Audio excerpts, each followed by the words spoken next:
Baik, saya ulangi ya. Mungkin karena di-record saya ulangi dari awal supaya nanti record-nya lengkap ya.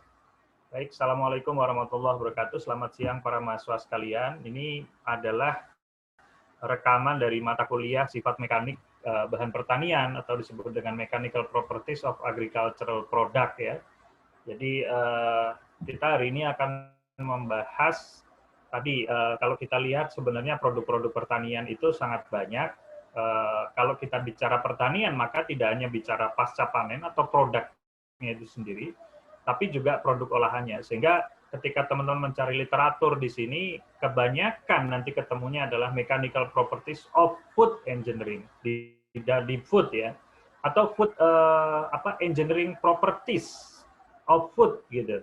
Jadi kebanyakan nanti kalau mencari literatur ke sana. Jadi kenapa saya mengarahkan teman-teman baca literatur? Karena teknologi dan perkembangannya sangat pesat gitu ya, sehingga kita nanti bisa lihat ini sebenarnya dibahas tahun 1970-an materi-materi ini, sehingga kalau era-era terbaru sebenarnya nanti lebih banyak nanti sifat fisik ini dianalisis dengan menggunakan teknologi misalkan image processing, kemudian nanti NIR spektroskopi, kemudian multispektral dan lain sebagainya. Jadi arahnya ke sana sebenarnya. Kalau Anda mau melakukan riset-riset yang terbaru atau terkini. Tapi sebelum ke sana tentu saja kita harus tahu dulu dasar-dasarnya. Nah, inilah mata kuliah ini sebenarnya hanya memberikan dasar-dasar ke sana.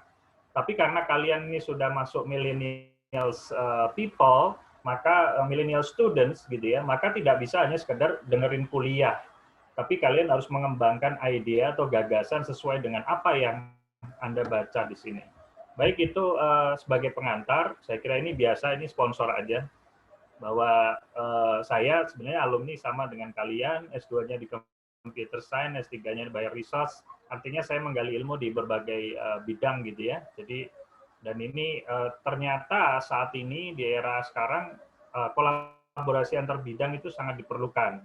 Nah, kalau dulu suruh linier, kalau sekarang suruh mengembangkan atau berkait dengan ilmu yang lain. Jadi nggak bisa sangat linear, itu juga tidak bisa. Kita harus collaboration with another people in another field gitu ya. Nah, saya diuntungkan dengan belajar di banyak bidang studi sehingga jadi punya gambaran kalau kita ingin kolaborasi dengan bidang lain itu apa yang bagus untuk mereka, apa yang bagus untuk kita. Jadi saya kira itu menjadi kekuatan juga sebenarnya. Nah, kembali ke tadi, produk pertanian itu sangat banyak. Ada biji-bijian atau grain, itu di Indonesia juga sangat banyak. Tetapi kalau saya lihat grain ini di Indonesia yang mass production itu baru padi sama ini, apa namanya, jagung ya.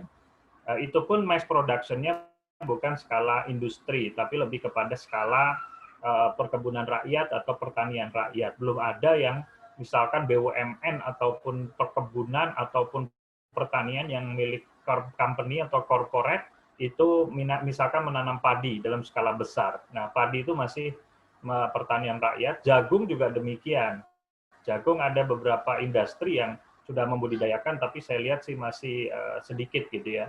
Nah, kalau kita lari ke plantation, maka plantation itu sudah banyak industrial estate dan lain sebagainya. Seperti misalkan kalau di Lampung banyak itu tebu, kelapa sawit, dan seterusnya.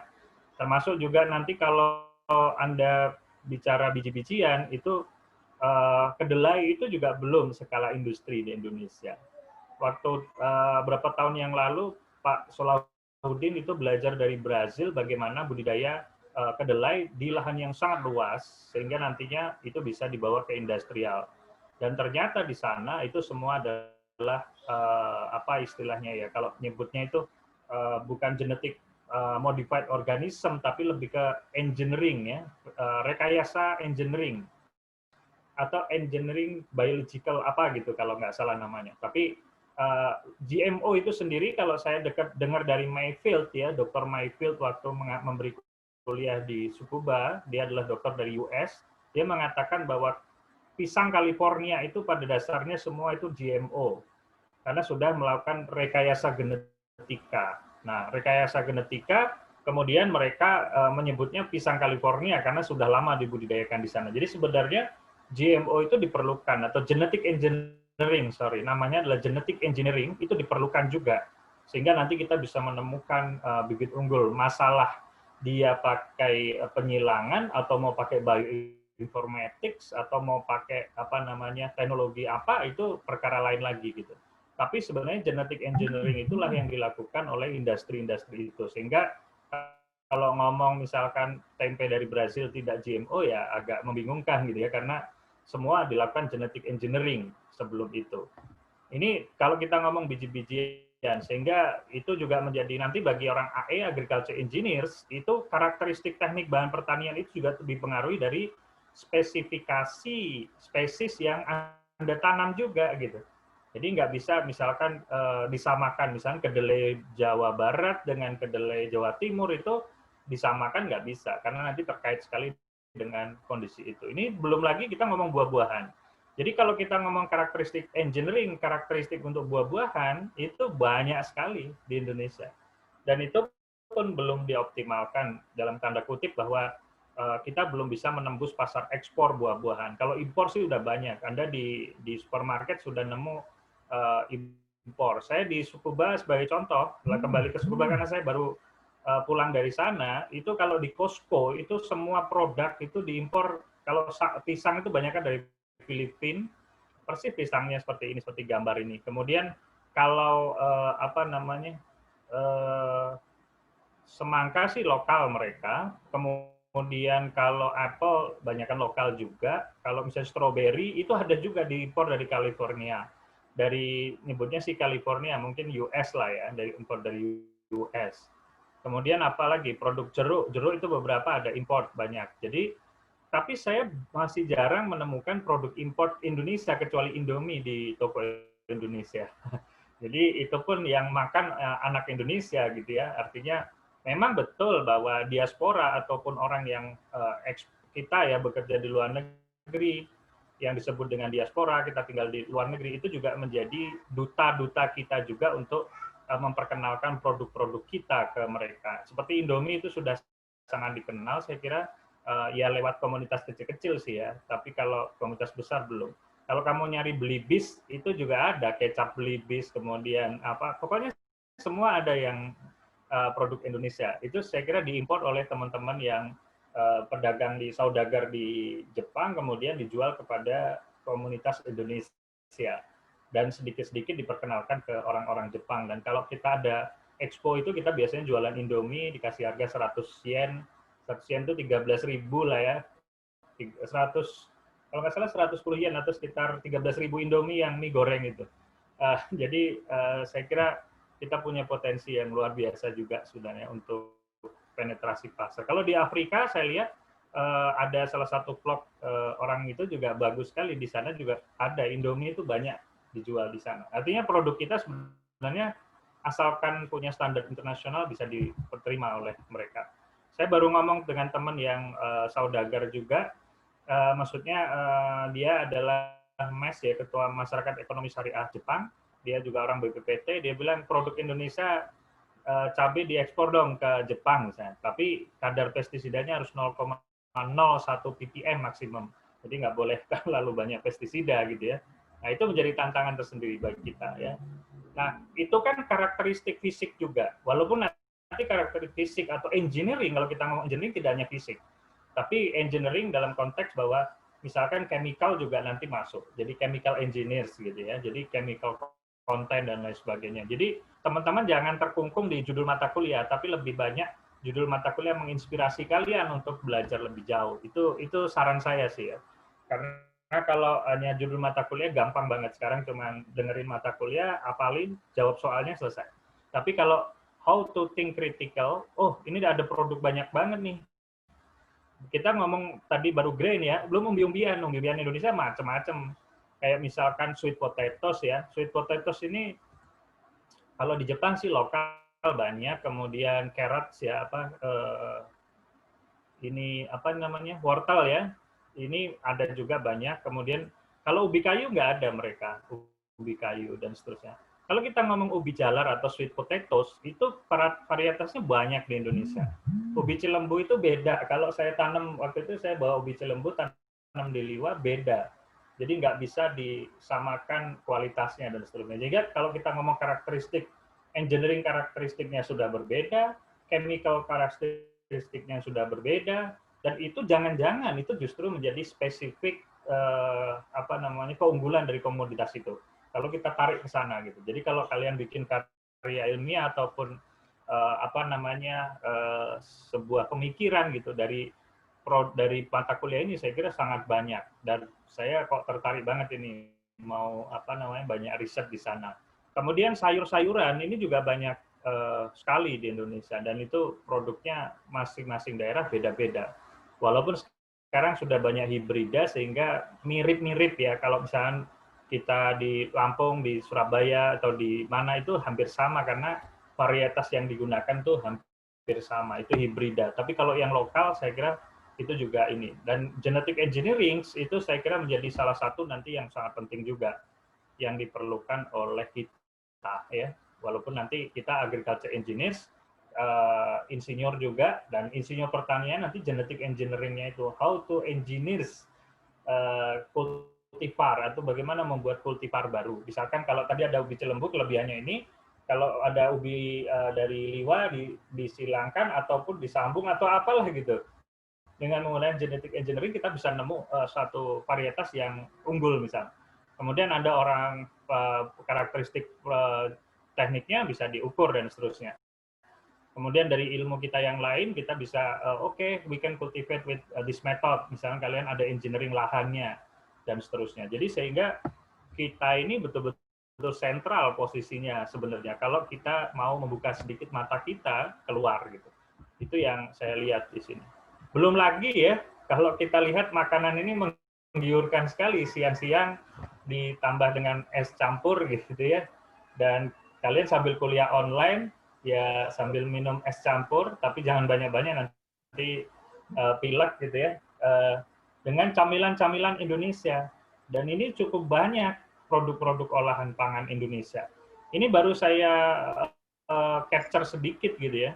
Dan kalau kita bahas nanti di karakteristik karakteristik fisik, mechanical karakteristik fisiknya, ataupun kita nyebutnya engineering properties-nya itu beda-beda. Seperti contoh yang sebelah kiri yang warna-warni ini apa namanya?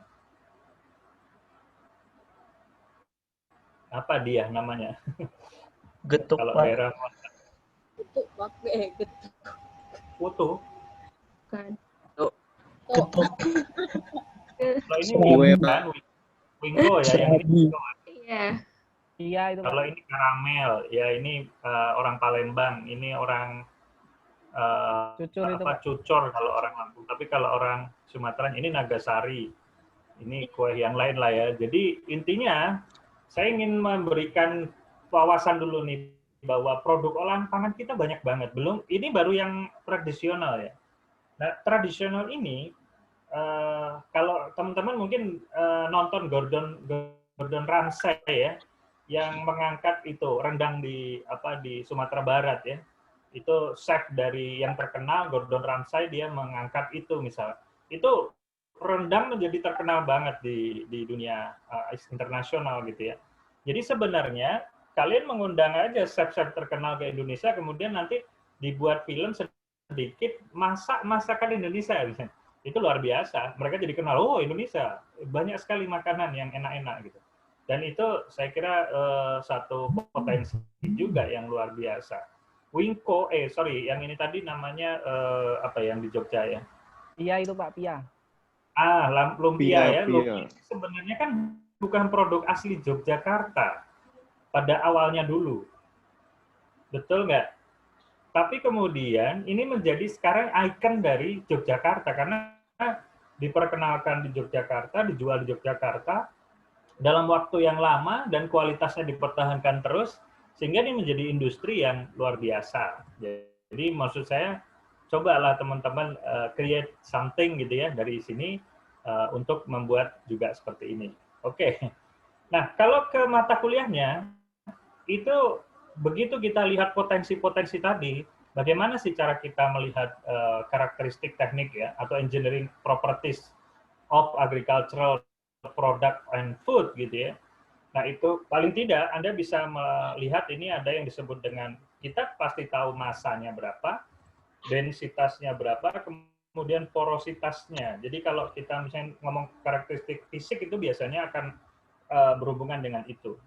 Kemudian ada geometrik atau bentuknya, kemudian size-nya, ukurannya seperti apa. Yang kemarin saya jelasin di kuliah pertama, itu sudah ada di YouTube, silakan buka gitu ya.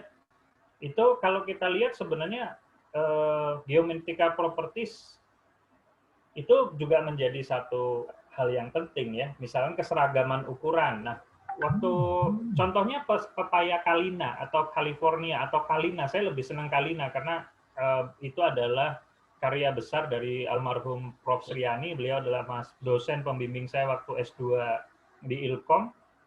Jadi saya itu kuliahnya di Ilkom, tapi pembimbingnya satu Prof. Kudan dari TEP, yang kedua dari ilmu apa namanya agronomi horti gitu ya departemennya, kemudian satu dari Ilkom gitu. Jadi dari situ saya mendapatkan ini pengetahuan bahwa sebenarnya kalau kita combine luar biasa gitu ya. Intinya ke sana. Nah, kembali ke Kalina tadi, Kalina itu diciptakan memang ukurannya kecil supaya nanti kalau Sabila makan misalkan itu satu pepaya itu dipotong dua, buang bijinya udah bisa disendokin langsung habis gitu. Termasuk dia nanti kalau makan juga begitu gitu. Dia sama Sabila bagi dua lah, trade gitu karena harganya 10.000, bagi dua 5.000-an gitu kita patungan. Kalau misalnya patungan berempat ya bagi 4 gitu dan nggak tersisa gitu. Itu cita-citanya begitu almarhumah itu. Jadi cerita bahwa kalau orang makan itu porsinya segitu gitu, Mas. Jadi kalau pepaya yang selama ini gede dipotong nggak habis gitu. Jadi besok dimakan lagi sudah nggak enak. Nah, itu motivasinya sebenarnya. Makanya kemudian dibuatlah suatu varietas yang disebut dengan Kalina itu. Nah, beliau bilang Kalina itu memang kalau di pasaran jadinya California, karena kita masih ke Inggris-Inggrisan. Waktu itu Kalina juga mungkin namanya dideketin dengan ke Inggris-Inggrisan itu gitu ya. Coba kalau namanya Gatot Koco 1 atau apa gitu kan, atau bikinlah nama Indonesia misalnya Rohmah 1 gitu. Jadi kalau ini adalah pepaya Rohmah, misalnya, pepaya Sabila atau pepaya Kartika, misalnya. Kartika bisa kan ya, kemudian Siwi bisa.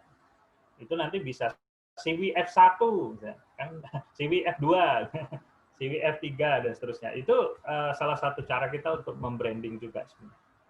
Nah, ini saya kira ukuran, bentuk, kemudian geometrik ini penting. Ini ya. Saya kira ini nggak perlu dibahas, tapi teman-teman tahulah cara mengukurnya. Nanti saya kasih tebak-tebakan, misalkan kalau kalian mengukur berat dari pepaya, itu, luas volume dari pepaya, atau volume dari buah-buahan, itu gimana cara mengukurnya? Ada ide dia? Buah apel deh, gimana ngukur volumenya dia, coba?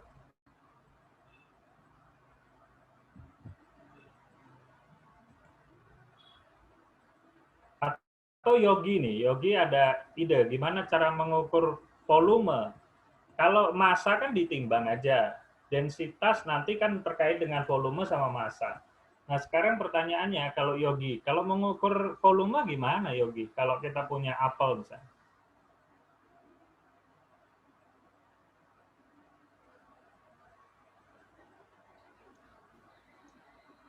Tidak tahu, Pak. Izin menjawab boleh, Pak? Boleh lah. Siapa tadi yang izin menjawab? Ahmad Rifai, Pak. Silakan Rifai, gimana caranya? Berat air yang dipindahkan per kerapatan air, Pak. Coba diilustrasikan kalau kamu misalnya apa yang kamu lakukan pertama, gimana Rifai? Tidak tahu, Pak. Volume tadi, volume. Volume, Pak. Volume kerapatan. Hukum kan, Pak? Archimedes, Pak. Iya, Pak, pakai Hukum Archimedes. Archimedes. Ditenggelamkan. Pak, Ditenggelamkan nanti air yang keluar Ya, berapa. oke. Nanti Erlangga tadi udah volume bilang berapa. Archimedes, tapi Rifai coba jelasin gimana cara teknisnya gitu. Kan kalian engineering, udahlah gimana caranya udah gitu, to the point. Gimana Rifai? Bagaimana? Erlangga tadi udah ada itu, Erlangga coba, Dwi. Siapin tempatnya dulu Pak, isi air full. Nah, habis itu ditaruhin apelnya. Nah, jumlah air yang berpindah atau yang tumpah itu diukur kembali. Nah, itu volume apelnya Pak. Oke, kalau bahasa sederhananya sebenarnya jangan penuh-penuh gitu ya. Kita sediakan apa namanya, satu cawan, kemudian cawannya kita tahu volumenya, kemudian kita cemplungin apel, jangan sampai tumpah, nanti ketemu kan beda volumenya. Nah, itulah beda volume adalah volume dari si bendanya itu gitu. Ya itu boleh, bagus.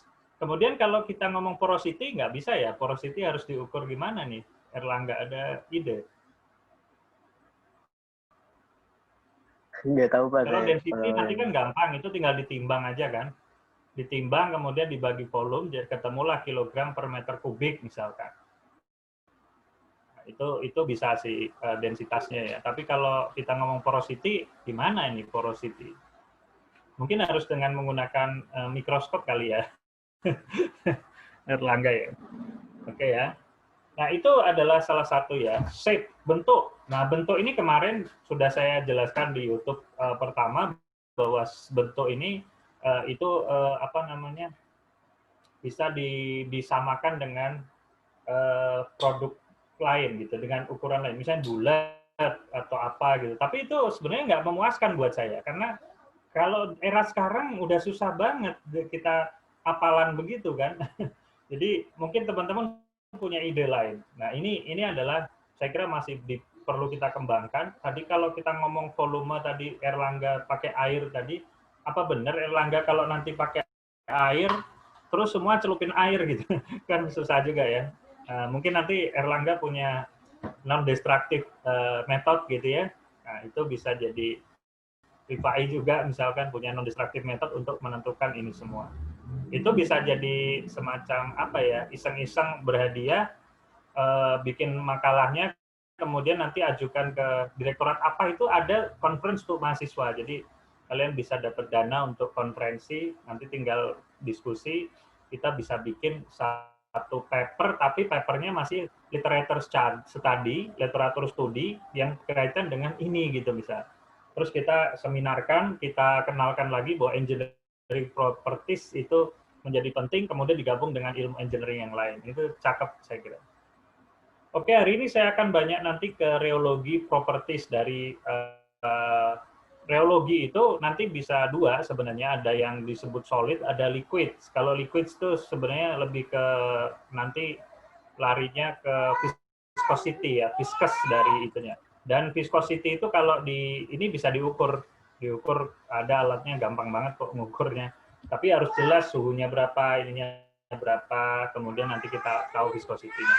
Waktu di Tsukuba kami kalau pakai alat lab itu prasmanan, jadi pakai aja, bersihin sendiri, siapin sendiri, cari manualnya sendiri, ya begitulah semua sendiri-sendiri. Kalau di sini kan enggak ya, nggak boleh prasmanan, nanti rusak katanya. Jadi kita masih kekurangan di situ. Nah, kalau kita lihat di sini, kita ulang lagi bahwa engineering properties of a given product and food may be defined as the characteristic exhibited by food and other biological material under certain form ya. Ini saya kira definisi-definisi yang bisa Anda baca sebenarnya. Nah, kalau kita lihat di yang kedua, agricultural engineering properties dari agriculture product dan food materials, ini secara sederhana bisa disebut dengan physical property atau physical properties ya of food. Nah, ini adalah teknik ya yang penting di dalam karakterisasi pangan ya, pangan maupun produk pertanian. Kemudian nanti penting juga untuk quality determination untuk menentukan quality, kemudian untuk monitoring dan handling. Ya terakhir sih kita kalau kita bicara processing and operation juga sangat penting. Jadi how to process this product using our machines maybe gitu ya, itu menjadi bisa penting juga. Kemudian sebenarnya itu juga terkait dengan chemical dan physical organization dari food itu. Maksudnya chemical organization itu maksudnya bukan organisasi, tapi komposisi dari chemical dan fisiknya dari produk itu, kalau diterjemahkan jangan diterjemahkan langsung organisasi, tapi diterjemahkannya adalah komposisi gitu ya. Komposisi dari itu mikro dan makro molekulnya itu menentukan nantinya. Dan engineering property itu dapat diukur atau dikuantifikasi yang digunakan untuk menjelaskan ya kualitas dari produk itu sendiri.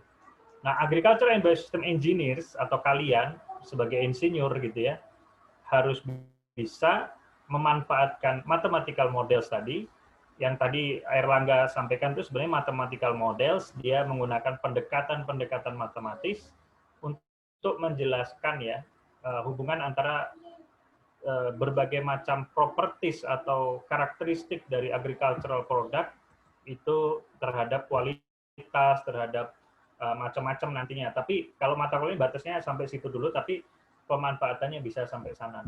Itu saya kira. Nah, kalau kita lihat lagi sebenarnya karakteristik teknik dari produk pertanian memandu dalam mendesain proses, bisa prosesnya sendiri, misalnya processingnya, misalnya kalau Anda menggrinding kopi misalkan itu harus dengan kekuatan berapa dan seterusnya, itu kan nanti terkait dengan karakteristiknya juga gitu ya. Kemudian kalau memanaskan itu sampai suhu berapa, nanti kalau udah lewat suhu berapa dia akan berubah form atau bentuk ataupun unsur dari suatu produk gitu. Itu harus diwaspadai gitu. Sehingga saya mengatakan bahwa engineering properties not only about the physical characteristic but also chemical. Jadi di situ nanti teman-teman sudah harus aware bahwa tidak hanya sifat fisik tapi juga chemicalnya menjadi penting gitu. Sehingga jangan sampai ketika kita berikan perlakuan panas, misalnya perlakuan elektromagnetik itu jangan sampai merubah karakteristik dari produk itu sendiri. Nanti Erlangga sebagai engineer misalnya harus bisa berpikir ke sana. Sehingga nanti karakteristik pangan ini juga digunakan untuk menentukan monitoring dan keamanan dari produk pertanian itu sendiri nanti. Kalau dalam prosesingnya nanti cracking, misalkan lemaknya ternyata di cracking, kemudian proteinnya ke-crack misalnya pada proses proses tertentu misalnya. Kalau kita lihat misalnya kalau Anda karbohidrat itu kalau dipakai karbohidrat, protein, kemudian lipid atau lemak itu diekstrak pada suhu pada suhu tinggi misalkan, itu bisa nanti suhu dan tekanan tinggi itu bisa nanti berubah bentuk menjadi minyak misalnya. Nah, itu teman-teman juga harus hati-hati ketika ke sana. Tapi di satu sisi ketika kalian tahu karakteristik begitu, maka teman-teman juga bisa nanti misalkan memproses microalgae menjadi biocrude misalkan. Itu harus dengan tekanan tinggi 10 megapascal dengan suhu subkritikal atau 350-an, sekitar 350 derajat dengan tekanan 10 megapascal.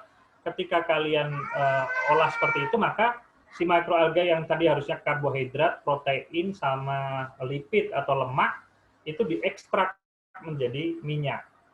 Nah, minyaknya menjadi minyak yang setara dengan biocrude. Biocrude itu kalau diolah lagi itu bisa jadi bensin, bisa jadi diesel, dan lain sebagainya. Tergantung nanti rantai karbonnya panjang atau pendek gitu. Nah, itu adalah sebuah peluang juga gitu. Jangan-jangan ketika kita tahu karakteristiknya, kita bisa explore lebih jauh ke sana. Dan teman-teman di teknik pertanian jangan takut. Kalian juga bisa loncat, artinya loncat tuh S2-nya nanti ngambil di bidang yang mungkin lompat dari apa yang kita kerjakan sekarang, tapi masih terkait karena kita orang engineers gitu. Jadi tahu. Nah, kualitas produk pertanian dan pangan ditentukan oleh tadi massa, densitas, ukuran. Ini umumnya kalau secara sederhana begitu. Jadi produk pertanian itu ditentukan oleh massa, densitas, ukuran, bentuk, warna. Kalau kita lihat di buah-buahan juga kita lihatnya kan warnanya bagus atau enggak. Termasuk nanti kalau semangka ini musim panas lagi musim semangka sama musim produk-produk lain lah ya, seperti melon misalkan lagi musim dan rasanya biasanya lebih manis kalau musim panas. Nah, ini termasuk juga suara crispy, kriuk gitu ya. Kalau kita makan apel digigit, dikunyah di mulut itu menunjukkan kesegaran dan kualitas dari buah apel itu sendiri. Dan itu kan karakteristik fisik ya. Dan yang kita kalau bahasa kita crunchy apa segala macam itu karakteristik fisik sebenarnya. Baru nanti kalau rasa dan sebagainya macam itu nanti ada hubungannya antara karakteristik fisik dengan chemicalnya. Kalau tadi kan kalau kalian makan jeruk misalkan atau makan pengennya kan bukan yang manis tapi yang seger. Jadi seger itu adalah gabungan antara ada rasa manisnya, breadnya tinggi, tapi juga ada kadar asamnya juga gitu. Jadi ada kombinasi. Itu apa namanya? Misalkan ya. Jadi teman-teman mungkin ada preferensi yang berbeda-beda. Itu nanti karakteristik teknik ini menjadi jalan masuk lah ya, untuk ke sana. Oke, kekentalan kecap misalkan dan salad adalah contoh dari karakteristik teknik ya dari produk pangan yang kita rasakan sehari-hari. Hari ini temanya adalah makanan, jadi supaya teman-teman semangat kuliahnya. Ahmad Rifai juga tadi udah semangat sekali ya, karena temanya adalah tema makanan.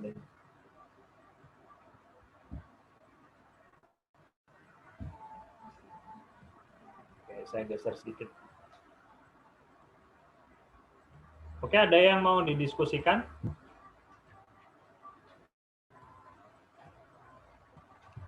Baik, kekentalan dari kecap dan salad adalah contoh dari karakteristik teknik dari produk pangan yang sehari-hari. Kalau kecap tuh lebih bagus kental atau nggak kental misalkan gitu ya. Ya tergantung kalau misalkan apa namanya masih dia dikemas pengennya yang tidak terlalu yang kental ya karena apa namanya tapi kekentalan ini nanti ada hubungannya dengan yang disebut tadi viscosity tadi karena dia masuknya produk cair kan. Kalau kita ngomong reologinya adalah nanti larinya ke viscosity.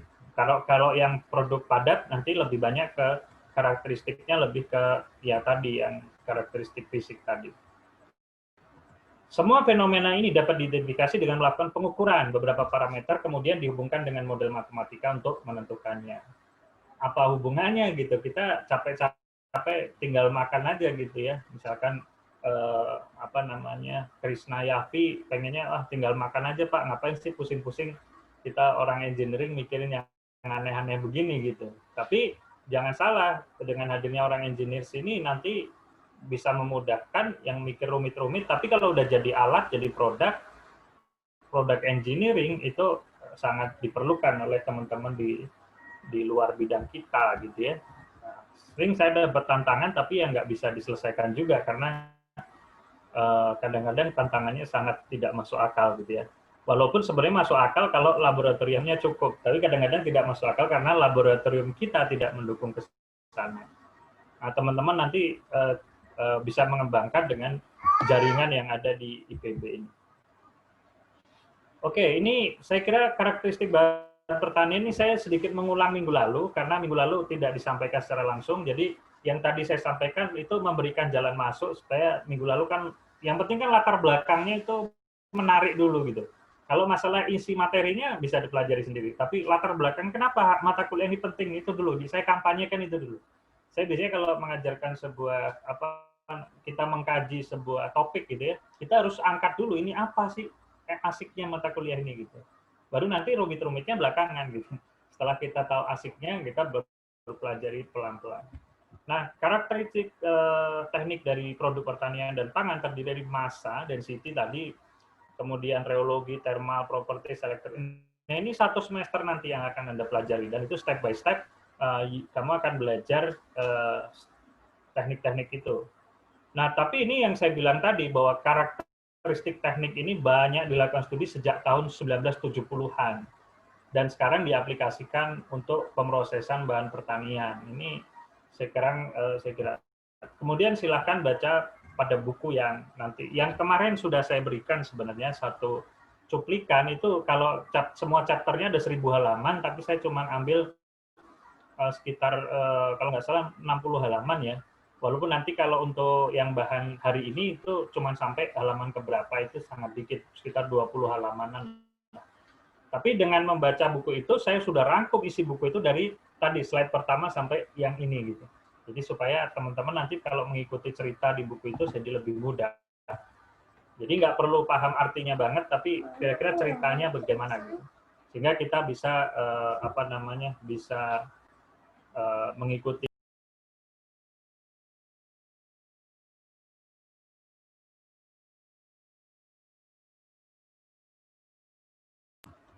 Oke, kita lanjut. Nah, kita masuk sekarang di sifat mekanik bahan pertanian yang akan kita bahas hari ini.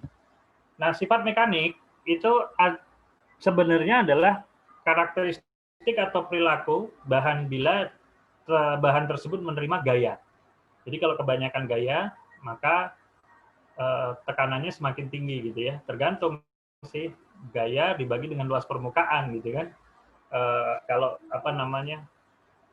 tekanan adalah gaya dibagi luas permukaan misalnya. Itu adalah rumus dasar yang teman-teman sudah kuasai lah ya dari semester-semester sebelumnya, dan itu kalau bagi anak teknik simple, itu gampang. Jadi memang karakteristik teknik ini saya kira menggunakan model-model engineering yang lebih gampang daripada yang lain.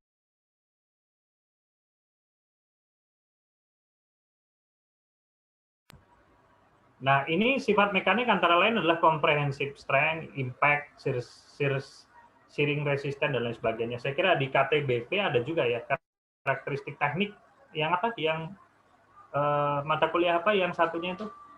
Tegar. Karakteristik teknik bahan teknik ya, apa ya? Pengetahuan bahan teknik. Pengetahuan bahan teknik, Pak. Pengetahuan bahan teknik itu sama sebenarnya. Jadi konsep-konsep di sana pakai aja di sini, sudah. Jadi nggak perlu belajar 2 kali, tapi perspektifnya saya kira yang bisa kalian kembangkan. Jadi nggak cuma teknik tapi juga itu. Nah, kalau kita lihat di sini, bahan ketika mengalami tekanan itu nanti efeknya itu tergantung dari porosity-nya, pore space-nya gitu ya. Kalau misalnya nggak ada porosnya ya porosity-nya rendah, suatu batu kalau dipukul itu kan lebih porosity-nya karena sangat kecil gitu ya, dia langsung crack. Tapi kalau bola misalkan karena porosity-nya tinggi ya dia nggak terjadi apa-apa gitu. Sehingga ruang kosong itu atau poros itu juga menjadi penentu dari suatu bahan ketika mengalami tekanan.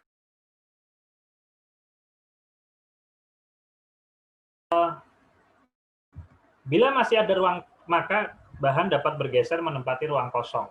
Bila penuh, maka bahan akan mengalami tekanan langsung. Jadi kalau Anda menerima tekanan, ya ini nggak ada hubungannya sih. Tapi kalau misalkan Sabila tertekan kuliah online gini, ya harus ada ruang kosong yang disediakan sehingga tidak terjadi crack gitu. Jadi jangan sampai nanti terjadi crack teman-teman di sana.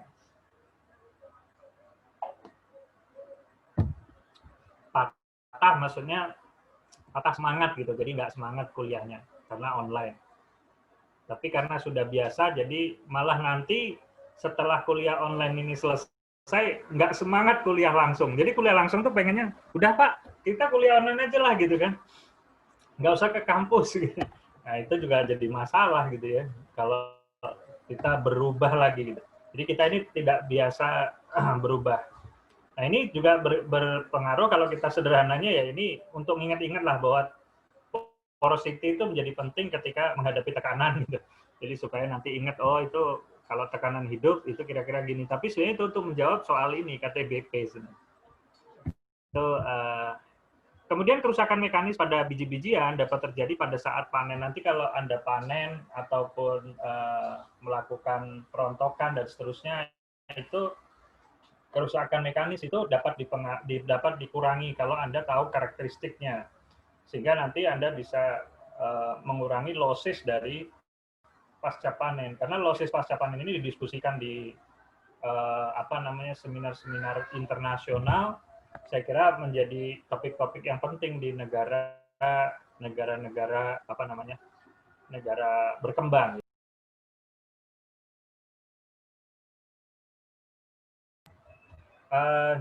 Jadi di negara berkembang itu selalu isunya adalah post harvest losses, itu menjadi permasalahan.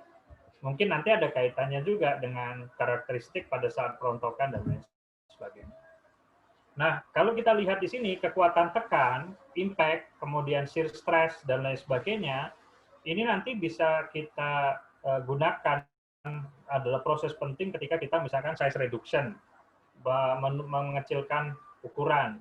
Kemarin saya kasih contoh kalau misalkan kita ngomong rotan dan lain sebagainya, saya kira juga apa namanya hal yang rotan itu di mata kuliah satunya, sorry, yang kekuatan bahan ya. Tapi kalau kita lihat di sini, produk-produk itu nanti bisa digunakan di situ ya. Misalkan untuk pengecilan ukuran, kemudian kalau pengecilan ukuran ini untuk produk-produk tertentu sebenarnya. Kemudian tahanan gesek atau bahan, ini juga nanti bisa kita gunakan nanti untuk desain mesin, prediksi gerakan aliran bahan, kemudian penentuan tekanan bahan pada dinding atau permukaan. Ini bisa juga dipakai nanti ketika Anda mendesain mesin. Saya kemarin ada 2 PKM yang berhasil didanai tahun ini. Satunya membuat micro LG photobioreactors, kemudian nanti digabung dengan satu kelompok lagi. Saya minta mereka membuat dewatering ataupun untuk mengurangi kadar air dari mikroalga. Jadi mikroalga itu kan gede, tinggi, kemudian kita kurangi kadar airnya. Nah, bayangan saya ketika dua teknologi itu dikombinasi nantinya akan mencapai teknologi, dan bayangan saya agak sedikit benar karena dua-duanya idenya diterima gitu ya. Tapi saya masih belum puas karena banyak sekali ide-ide yang belum saya kerjakan gitu. Karena kemarin terbatas, saya hanya punya 3 kelompok, yang mau saya tawari baru 2 kelompok. Rencana sih mau bikin misalkan 10 kelompok, tapi membahasnya satu topik, tapi nanti saya pecah-pecah, satu bahas apa, nanti kalau lolos semua kan bisa digabungin, bayangan saya sih uangnya digabungkan, kemudian kita bikin satu, nyebutnya mungkin startup ataupun industrial product yang jadi gitu, satu paket gitu. Sambil nanti kalau ada hibah-hibah lain kita bisa ajukan gitu. Itu bayangan saya sih. Karena seperti ini ya, kayak tahanan gesek, kemudian nanti bahkan ukuran itu menjadi problem kalau di mikroalga. Ukurannya cuma berapa mikron. Kemudian kita butuh filter yang kayak apa, mau dialirkan atau enggak. Kemudian dia punya sifat misalkan apa dan seterusnya. Itu jadi problem. Dan itu teman-teman nanti jangankan di mikroalga, di produk-produk pertanian lain ada problem gitu. Jadi maksudnya kalau kita bisa bikin engineering design bisa sangat bagus gitu. Akhirnya karena PKM tahun ini tidak dilaksanakan secara fisik, maka kami sekarang melakukan simulasi atau modeling. Jadi dengan melakukan simulasi dan modeling kita bisa hitung nanti berapa kebutuhannya dan bagaimana teknologi ini bisa diterapkan, dan itu juga bisa jadi paper dan teman-teman bisa ikutkan di lomba-lomba atau seminar atau apapun lah. Pokoknya kita bergerak terus supaya kita tetap dikenal sebagai leading university gitu ya. Jangan sampai kita diam aja, orang nggak kenal kita gitu. Itu sih saya pengennya begitu. Nah, ini contoh lain kalau kita lihat di shear stress ya, kemudian bending strength. Nah, ini apa istilah ini ada di kekuatan bahan lah. Kubah itu bukunya kalian buka aja, itu ada apa saja karakteristik fisik ya. Itu yang bisa dipakai juga di produk pertanian. Jadi sebenarnya kekuatan bahan yang di sana, bukunya kalau nggak salah kubah ya, kekuatan bahan lebih banyak ya, atau karakteristik teknik ya. Saya lupa nama mata kuliahnya. Sifat ini penting dalam hal penentuan metode pemotongan dan seterusnya. Banyaklah. Intinya KTBP itu kalau dipelajari serius akan bisa punya 2 sebenarnya. 1, karya yang banyak karena produk pertaniannya seabrek tadi. Kemudian ini saya dapat mata kuliah ini juga waktu S1 juga, dan itu masih terngiang-ngiang di saya juga, bahwa itu padahal saya kuliah 20 ya, sekitar 10 tahunan yang lalu kan, saya kuliah di tempat Anda gitu, sekitar 2006-an ya, 2006 atau 2005-an ya, sekitar berapa tahun? 2005 berarti 15 ya, sekitar 15 tahun yang lalu. Ini menarik gitu. Cuman memang yang mendalami ini secara serius, misalnya untuk riset dan lain sebagainya, secara khusus sih nggak ada. Tapi yang mendalami ke arah penerapan banyak. Contohnya kalau di labnya TPPHP itu banyak karakteristik fisik ini dibahas. Ya, pokoknya pengembangan keilmuannya ke sana. Kalau di bioinformatik atau TBI ya sebenarnya bisa dengan mengembangkan model-model komputasional ya bisa banget gitu. Atau sistem, pengembangan sistem itu begini maksudnya. Kalau tadi yang saya bilang kalau kita mendesain sebuah produk, tadi yang photobioreactor, kenapa masih saya mau mengerjakan? Pertama saya alumni sini juga. Yang kedua karena keilmuan di kita juga sebenarnya bisa untuk melakukan perancangan sampai konseptual itu di teknik sistem dan informatika itu bisa sampai ke sana.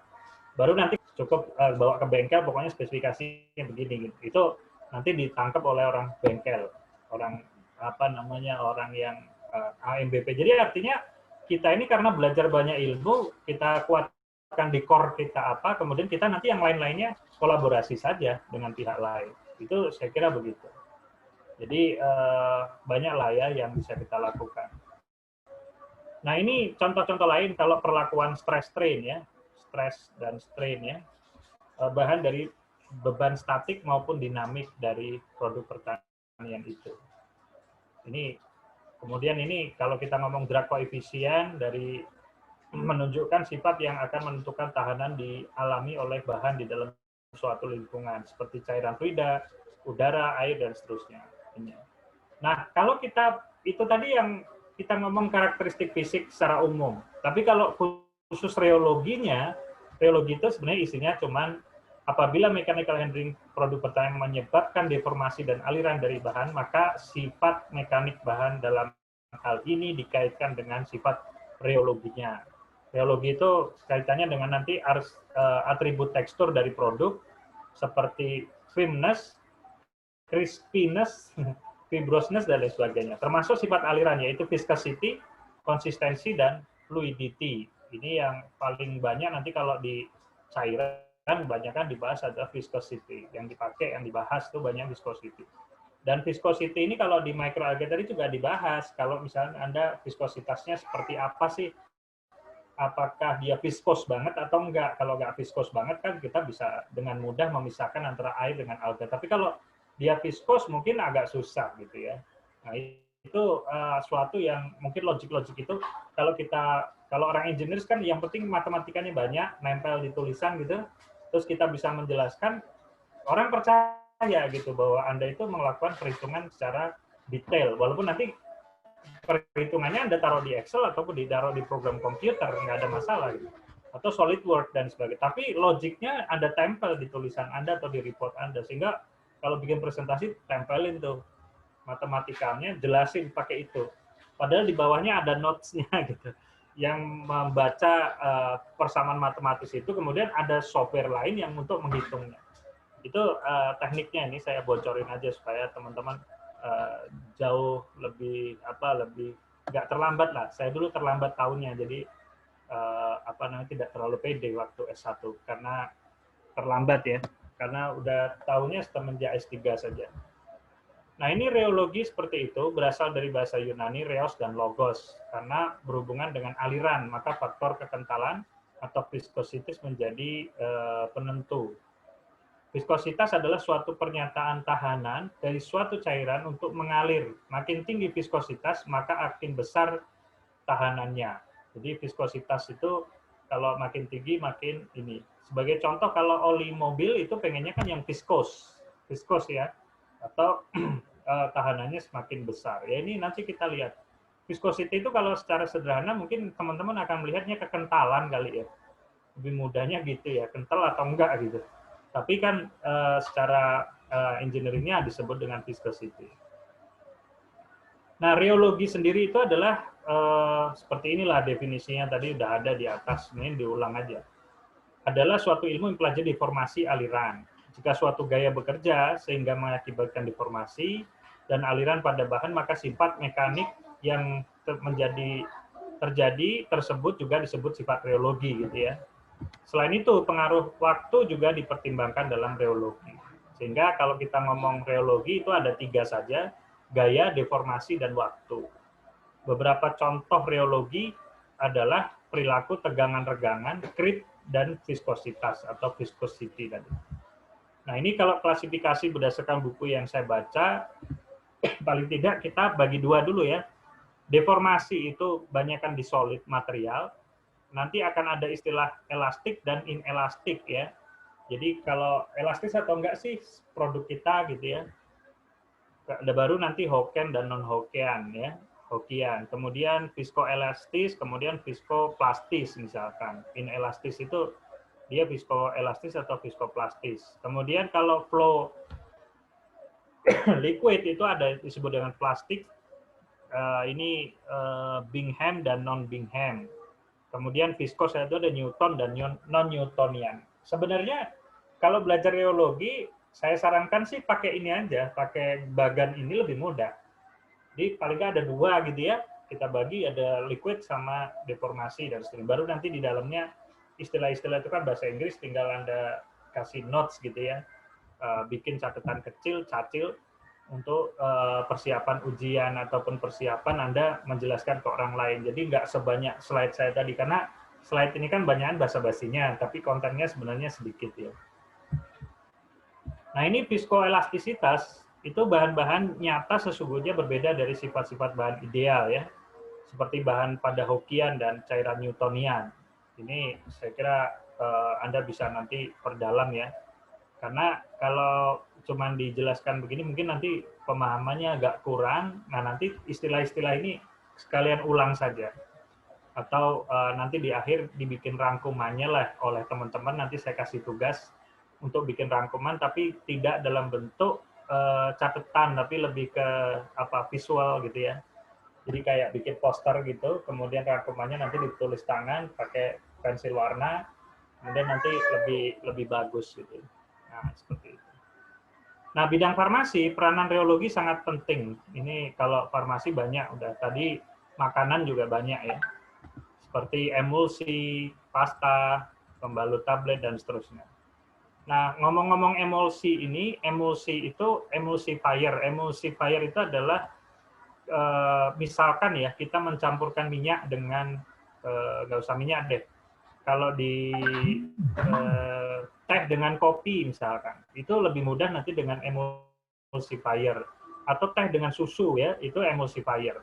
Jadi itu adalah ilmu yang sangat didalami.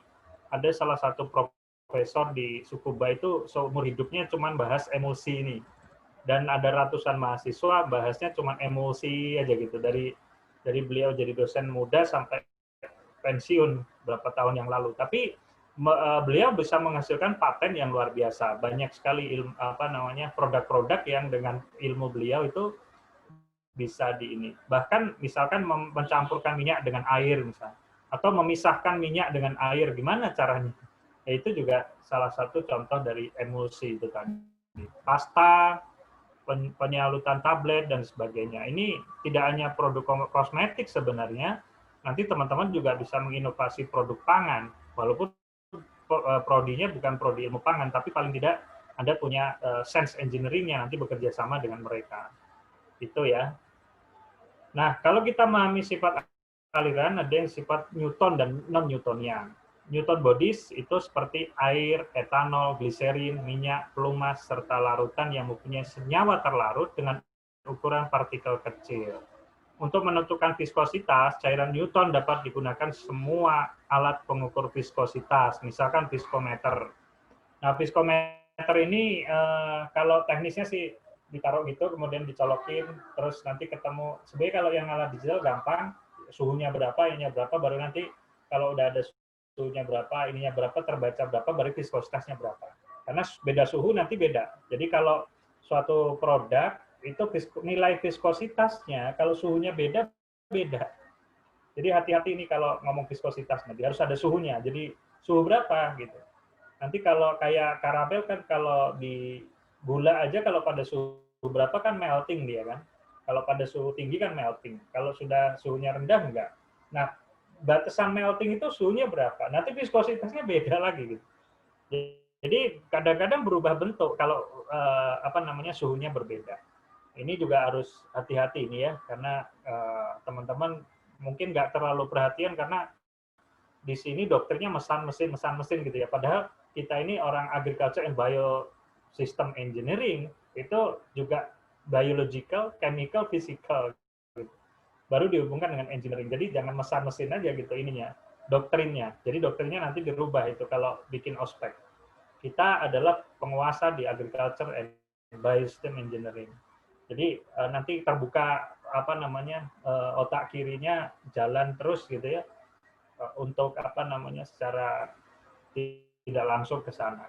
Kalau di apa namanya kalau di Seven Habit yang kalian pelajari di waktu TPB itu namanya mulai dari goals kita ke sana.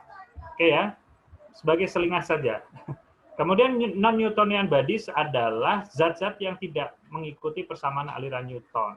Dispersi heterogen cairan padatan seperti koloid, emulsi tadi, suspensi cair, salep, produk-produk yang serupa dengan kelas ini. Cairan ini tidak mengikuti hukum aliran Newtonian, myopen, kemudian molten plastic, foams, ini juga salah satu.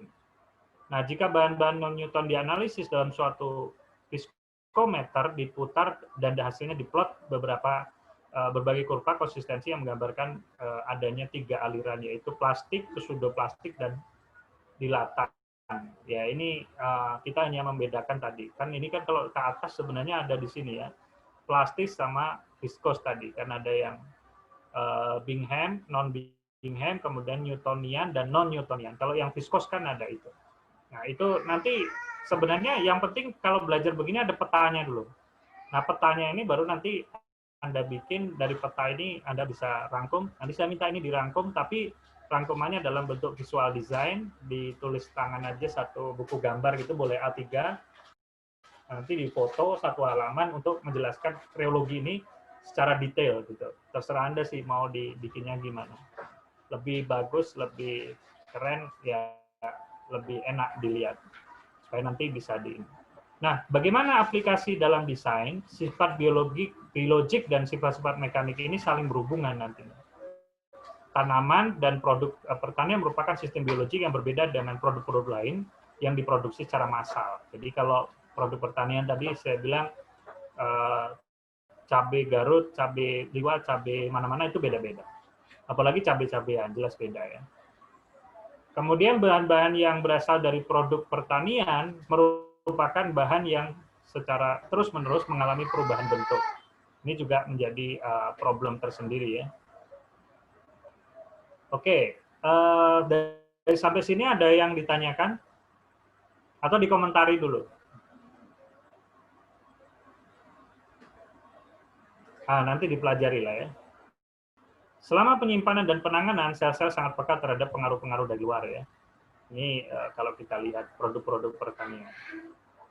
Oke, nanti Anda bisa baca lah ya.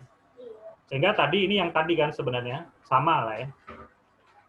Buku yang tadi sebenarnya dengan bahan yang ini sama. Ini saya gabung-gabung jadinya ada 2. Jadi kalau reologi itu ada deformasi, flow, kemudian dia plastis, Hockeyan dan non-Hockeyan dan seterusnya. Ini sama sebenarnya.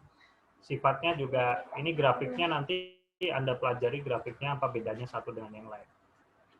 Nah, ini kalau kita lihat bahan pertanian, ya pasti kan ada padatan cairan. Ini seperti yang tadi sebenarnya. Ulangan aja. Nah, sifat mekanik dari bahan konstruksi itu kalau kita lihat seperti ini kira-kira, ada batas frakturnya. Nah, ini juga sama nanti kalau produk pertanian juga sama. Nanti Anda bisa ukur sebenarnya. Kalau dikasih stres seperti apa nih ininya produknya. Stres dan strain ya, ditarik sama dipencet ya. Nah, ini juga contoh ya, kalau Anda melakukan analisis nanti seperti apa dia.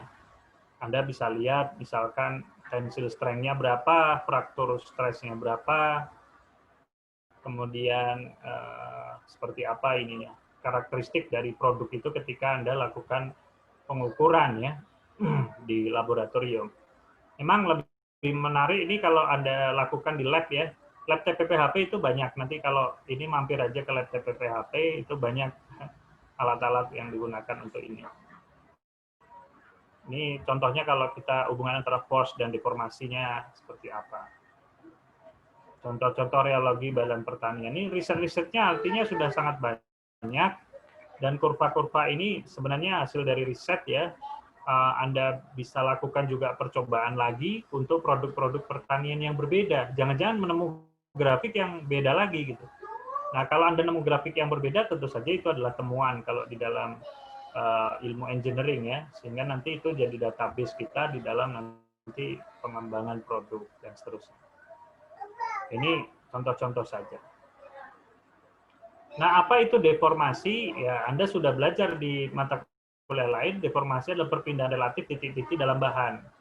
Deformasi sebagaimana tegangan adalah besaran vektor ya. Perubahan volume disebabkan oleh tegangan isotropik seperti tekanan hidrostatik dan lain-lain. Sedangkan perubahan bentuk itu disebabkan oleh tegangan geser ya. Bahan-bahan dapat dideformasi oleh gaya-gaya. Bisa gayanya anaksial, compression, uniaksial ataupun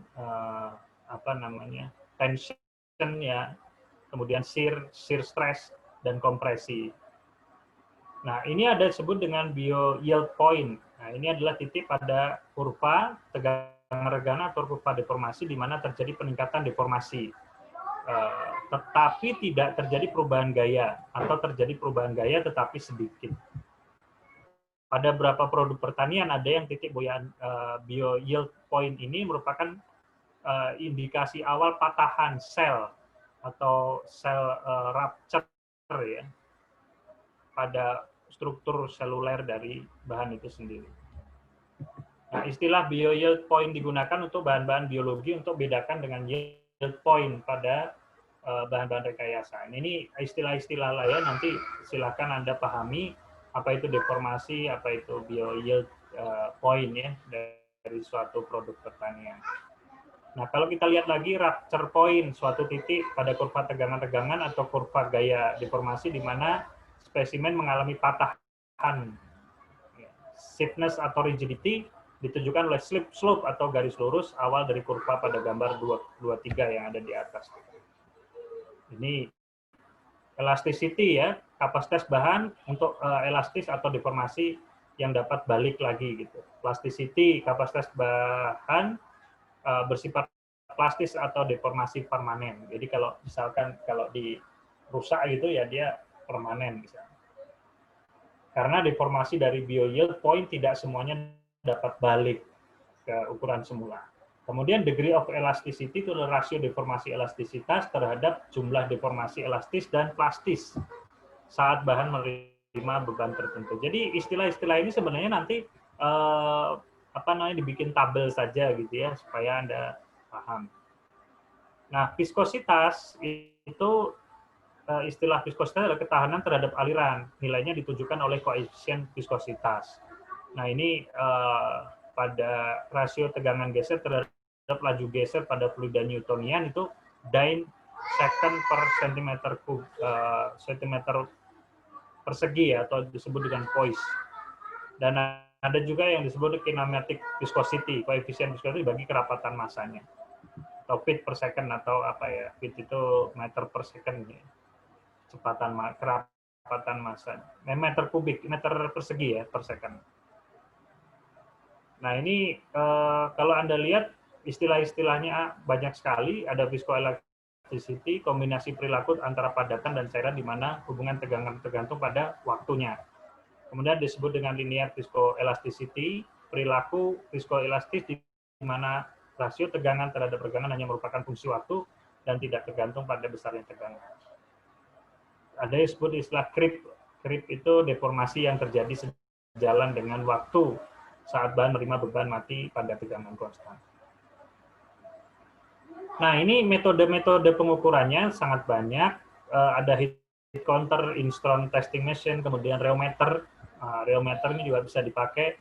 Kemudian ada yang pengukuran empirik, ada texture meter, viskometer, penetrometer, dan lain sebagainya. Ini saya kira kalau di laboratorium biasanya sangat lengkap, seluruh alat ada gitu ya, tergantung pada bidang penelitiannya seperti apa. Ini kayaknya di TPPHP juga ada lengkap.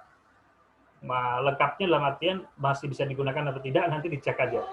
Apakah masih bisa digunakan semua. Termasuk rheometer kayaknya ada juga. Karena sering dipakai oleh teman-teman.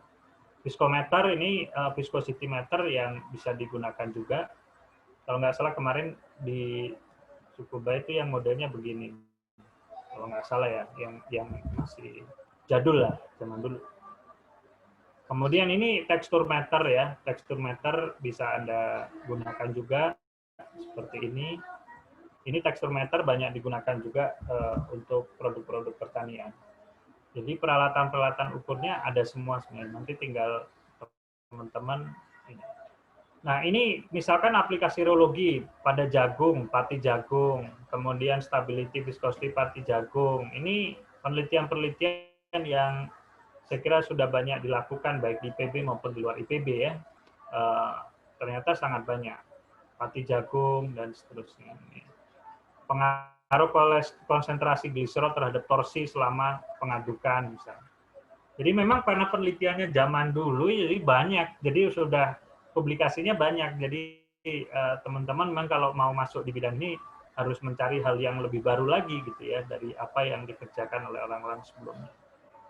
Itu yang bisa saya sampaikan pertemuan hari ini karena ini online jadi teman-teman nanti bisa baca lagi materi yang ada ya. Toh materinya nanti saya simpan ya. Demikian yang bisa saya sampaikan. Kalau ada tanya jawab kita tanya jawab atau komentar lah atau apa dari teman-teman. Mungkin itu saja pada pertemuan hari ini yang bisa saya sampaikan.